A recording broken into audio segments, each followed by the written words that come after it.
Can you tell us the beginning of the play and as much as you want to give um, to the audience listening? So Galilee 34 is set in Galilee, specifically in the town of Nazareth in the year 34 CE.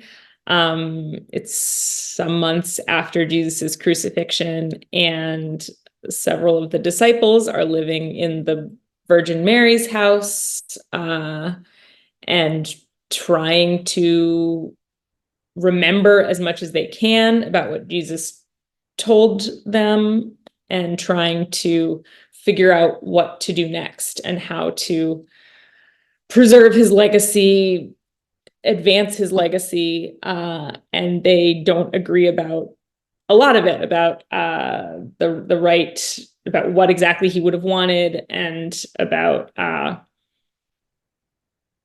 how to move the cause forward, hopefully without endangering too many of them. And they're kind of lost and a little divided and in active mourning, and uncertain who's going to step up and be their next leader. And then this guy Saul shows up, Saul of Tarsus, and Saul says he wants to help, and Saul has some ideas.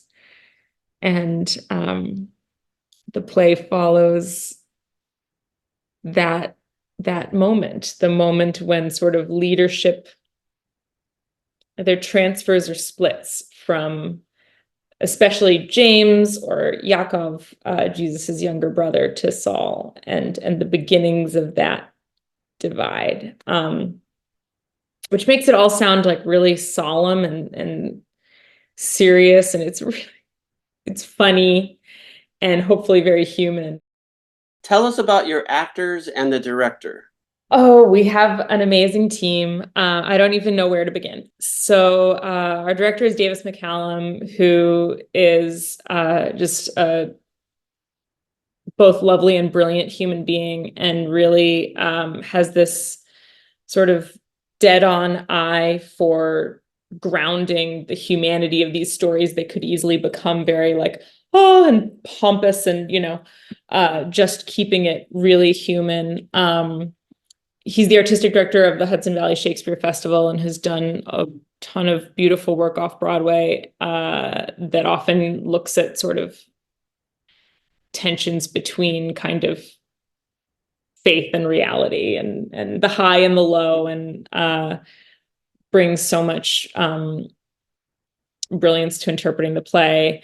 I also want to shout out our dramaturg, Charles Hogland, who's director of new work for the Huntington Theater, and just a wonderful, brilliant dramaturg for a play that has a ton of history and a ton of context. And he's amazing at sort of helping to illuminate what people need to know and helping to give them permission to kind of be free from the history when it's not helping the experience in the room. Our cast is incredible. I love them so much. Amy Brenneman is playing the quote unquote Virgin Mary, Jesus's mother, sort of a grieving mom who in her own eyes taught Jesus everything he knows. Teresa Avia Lim is playing Mary Magdalene, who in my understanding of her, which is kind of grounded in the Gnostic Gospels, thinks she was to some degree almost like a co-prophet with Jesus, who helped him with his ideas and inspired him. Ben Pelteson's playing Shimon of Bethsaida, Saint Peter, who's very proud of being the first follower, but who also has, as he does in the Gospels, several crises along the way where he kind of lets Jesus down and runs away and is kind of grappling with his guilt over that, and his how much he misses his friend. Eric Berryman's playing Yaakov, Jesus's younger brother, who a lot of people are looking to, will become known as James the Just, and will become sort of one of the major leaders. A lot of people are looking to Yaakov to lead after his brother's death, and waiting for him to sort of step up and step into the shoes of the older brother who he had a complicated relationship with. Raviv Ullman plays Saul of Tarsus, St. Paul. It's a kind of brilliant man with too much energy, too many ideas, who's sort of desperate to make this a success, and who never met Jesus but feels like Jesus is speaking to him. Sharon Omi is playing Elisheva, the mother of John the Baptist, who has a very different perspective on these revolutionary young men and whether they are smart or foolish. Jeremy Rabb is playing Matityahu, and Ezra. Matityahu is St. Matthew, and Ezra is a local rabbi. And Cruz is playing Linus, a Roman legionary. And they're just brilliant. They're brilliant. I don't know what else to say because it's just an amazing cast. I feel so lucky every time I get to hear these words in their mouths because they're so right for the roles and bring such spirit and intelligence and grace to the rehearsal room. And they're unmissable, in my opinion. Do not miss them. Can you cover the themes of your play? Oh gosh, I think the play really looks at a bunch of things. It looks at which narratives win out and which narratives maybe get lost or forgotten or very consciously ignored. It looks at some of the Jewishness of Jesus's teachings that would get kind of carefully stripped away, at the number of women followers who were very close to him, who wouldn't get to write their own gospel. We don't have an official gospel of Mary Magdalene. We don't have an account from Jesus's mother about his childhood. So it's sort of about the moment before the stories get settled and agreed upon. What are all the stories that could have been told that didn't win? And it's about how you do good, and a bunch of people who are trying very hard to do good and to be good people and to please God and to live up to their friend's legacy. And does it look like being a revolutionary and a rabble rouser? Does it look like being charitable? Does it look like being spiritual? Does it involve tending to the people right next to you? Does it involve going to powerful figures and trying to talk to them? Does it involve tending to bodies, tending to souls? Can you be a good person if you're fighting with other people about how to be good? If people who are all trying to be really holy are at each other's throats about it. And I think the biggest theme in the end is also just humanity, looking at these often sanctified figures as people who are capable of jealousy, forgetfulness, pettiness sometimes,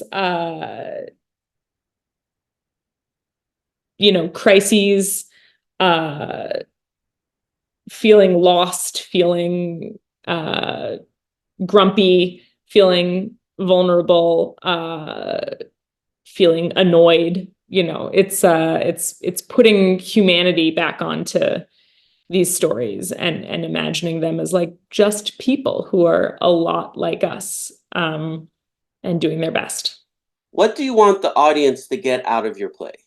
I hope that the audience laughs a ton and has fun at the theater. I think they will, especially with this cast because they're so funny. I hope that the audience is moved by the ideas and possibilities on display, by the sense of what we could be, what we hope for, what we maybe lose along the way, what we've lost in kind of the sands of history, by kind of the daunting task of being human and trying to get up again the next day in the face of what happens to us, and sort of taking a moment to process that is a daunting task. And then I hope the audience leaves with just so much to talk and think about. I hope that it's a jumping off point for a ton of conversations about and people have already, people come up to me and talk to me about their own background with religion, their own struggles, joys, what means a lot to them, what they've always had trouble with, and kind of I hope people leave with a permission to go back to these iconic stories and look at them with fresh eyes and find new details and see new possibilities and kind of bring their own ideas and interpretation in. Why should or must the SoCal community attend the world premiere of Galilee 34 at South Coast Repertory Theater? The SoCal community must not miss the world premiere of Galilee 34 at South Coast Rep, because the talent alone that's on this stage, you're gonna love them. Like it's this incredible group of actors being wildly funny and really deep and moving. And it's gonna be like a wild, joyful, emotional ride, and then give you so much to talk about and think about and read more about after you leave.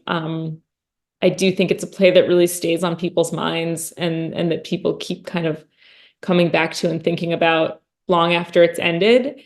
I think people should come check out Galilee 34, because I think that in this moment in time in particular, having a place to come where we can kind of wrestle together with the difficulty of being human and the mysteries of it and the struggles of it, and wrestle with it in a funny way that's fun and touching and moving and deep, and kind of reconnect with our own humanity and reconnect with kind of that task of like being in a society together and being in a world together, and how hard it is to share a world with people that you disagree with, and yet the fact that that's sort of central to existence.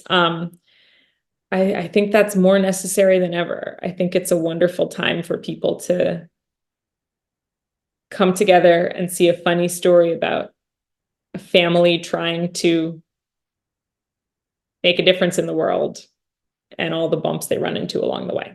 And with this cast, that's going to be doubly true. It's going to be one of those ones you remember forever. So do not miss it.